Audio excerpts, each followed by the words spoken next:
two adventurers found themselves blocked by a deep chasm. There used to be a wooden bridge here, but now only a few planks remained. They wanted to find another way around, but the map showed this was their only route. Just when they felt hopeless, a flock of geese flew across the chasm. Jack had a thoughtful look and began walking forward step by step. He discovered that the broken planks could actually support his weight. The two men exchanged smiles and suddenly had an idea. They started collecting abandoned wooden boards and piecing them together. Then they secured everything with ropes and placed massive rocks at the bridge's foundation. This way, they built a broken bridge over 10 meters long. Although it was still dozens of meters away from the other side, at least there was hope. So they headed into the forest to cut down trees for more lumber. Gradually, their unusual behavior caught the attention of nearby villagers. People didn't think much of what they were doing. However, the two men didn't care about the criticism. They just kept their heads down and continued building the bridge. Using a dead tree on the cliff's edge as a pivot point, they kept extending toward the opposite side. After who knows how long, the wooden bridge grew longer and longer until it finally reached the middle of the chasm. They tied ropes to a massive boulder and used leverage to instantly pull up the broken bridge.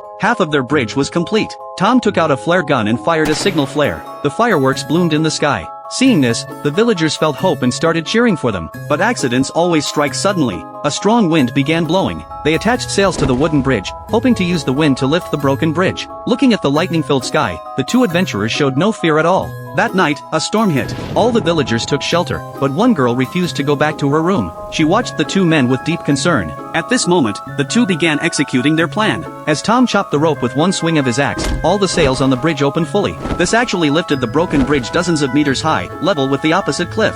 The two men grabbed their bags and quickly ran toward the other shore. But suddenly, lightning struck the wooden bridge. The bridge instantly caught fire. At the same time, the dead tree on the shore began swaying precariously. The fixing ropes kept coming loose. At this rate, the broken bridge would definitely fall, and both men would be crushed to pieces. In this critical moment, the girl immediately climbed over the fence and rushed to help. But her strength was too small to make a difference. However, just then, one by one, villagers came rushing through the heavy rain to help. The broken bridge was finally supported again. But just as the two adventurers were about to cross the chasm, lightning struck once more. Tom was blocked from moving forward, while Jack had already successfully crossed the broken bridge. He wanted to pull his companion to safety, but ultimately failed. No matter how hard the villagers pulled the ropes, they couldn't stop the bridge from falling. Tom looked at the abyss in front of him, then back at the villagers behind him. He chose to let go of the rope in his hands. He took out his flare gun and fired one final signal flare. In the brilliant fireworks, the broken bridge completely collapsed. Tom perished in the chasm, but the villagers at the cliff's edge didn't know what had happened. Seeing the fireworks light up the sky, they all thought both adventurers had accomplished a miracle. They cheered for their struggle and for life's incredible resilience.